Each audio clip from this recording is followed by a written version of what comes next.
Okay, so we now come to our final change that we're looking at, which is improving membership management. And Scott, we've talked about the new digital systems throughout a number of our previous videos. But it'd be useful just to have a summary of the aims of the new digital systems that are coming in. Yeah, Martin. Obviously, as you say, they seem key for all the other changes. They kind of they hold the key to all. But I suppose I think most members would accept that the current membership management system's challenging, I suppose, and possibly people are sceptical and think, well, is this really going to work? But you and I were at Gilwell, as we said at the start, and we got a brief from the team that are working on it, and it's a massive bit of work. But actually, I maybe was sceptical, but I saw it at the weekend there, and I thought, this is actually going to really transform things, which I suppose is what we're about. And it is about improving a much more existing functionality, which is what members have asked for. Moving to a much more sort of self-service system that's going to cut down the admin for everybody. Certainly reduce the admin for the GSLs, DCs, and such.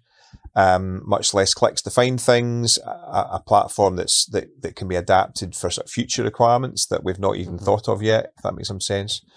And sympathetically support volunteers, perhaps where digital is maybe not their first choice. And I suppose what we'll look to do is try and get as many volunteers as possible to embrace using the digital system. And as I say, it's something that's going to be designed to be able to improve and grow over time rather than just being fit for 2013. Or 2023 for that matter. That's really good. And I think for me that whole everything being in the same place. So rather than having to do training on one place, send a certificate to someone, so they log onto a different system and mark it off. The fact that volunteers will be able to control much more themselves through these new systems is really exciting and should make things easier for everyone. So as you can see there, it's a sort of improved look and feel to it, more intuitive.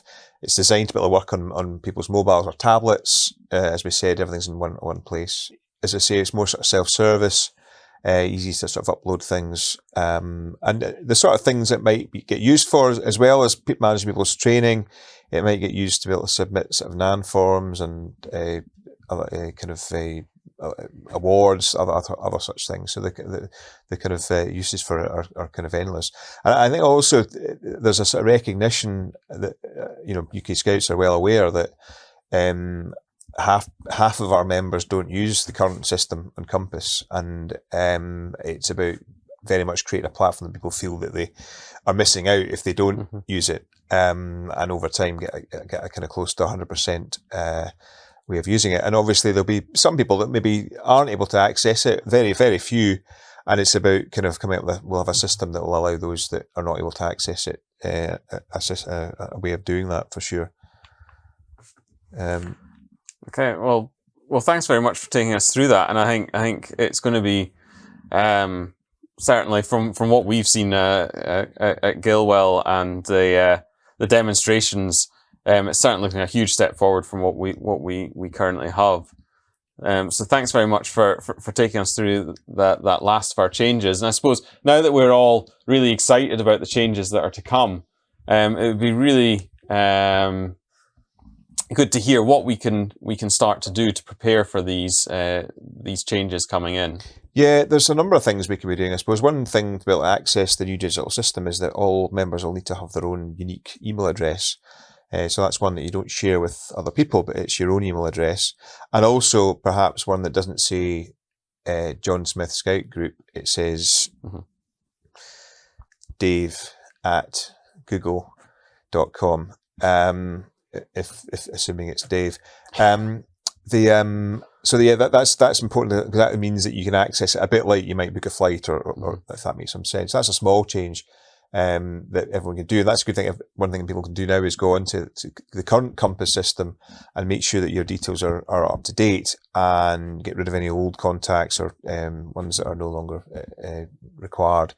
So that's one thing all members can do. And indeed, as we acknowledged, lots of members are not accessing it. So those that are, maybe sit down at your leader meeting and kind of do it together to get everybody's details up to date. So that's one thing. But then I suppose the other thing is to go away and, you might well want to go and read more. And there's lots of information on our website, which is probably kind of available about there. Go and have a look at that. There'll be lots of bits and pieces there, and there's opportunities to take part in the sort of testing that's happening over the next little while, which UK Scouts are kind of hosting, and people may well want to go and feed into that for sure. As people might well also be thinking about what's the time scale for this, and Martin, you and I are both kind of enthused about the fact that South East Scotland are one of 10 territories, if you like, across the UK that are getting to do this change at 3 or 4 months ahead of everyone else. Which, on one hand, you can think that's we're the guinea pigs, but actually we're not. We're the kind of trailblazers, and we're getting a chance to do it early, and we're getting some extra support to be able to do that.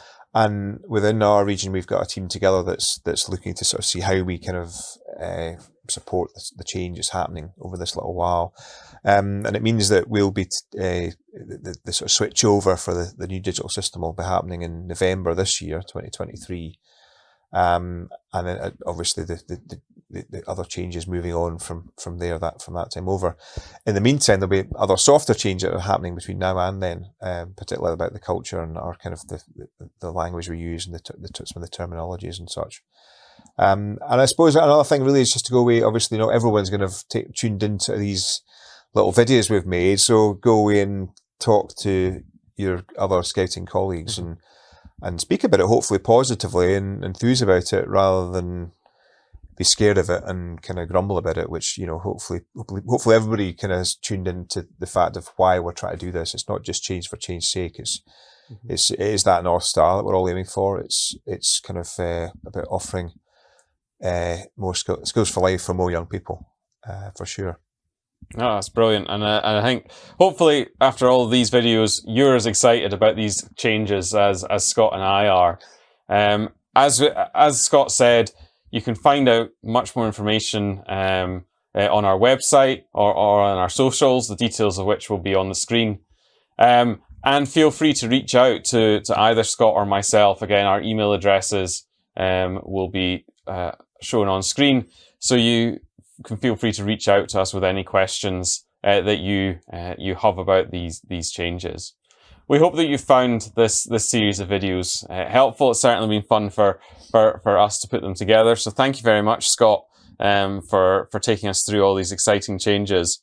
And importantly, thank you to all of you for all that you have done for Scouting and continue to do for Scouting in South East Scotland region. And I, as Regional Commissioner, I'm really excited to see these new changes come in to make all of our lives that little bit easier and bring in more volunteers so that we can continue to provide skills for life for as many young people in South East Scotland as possible.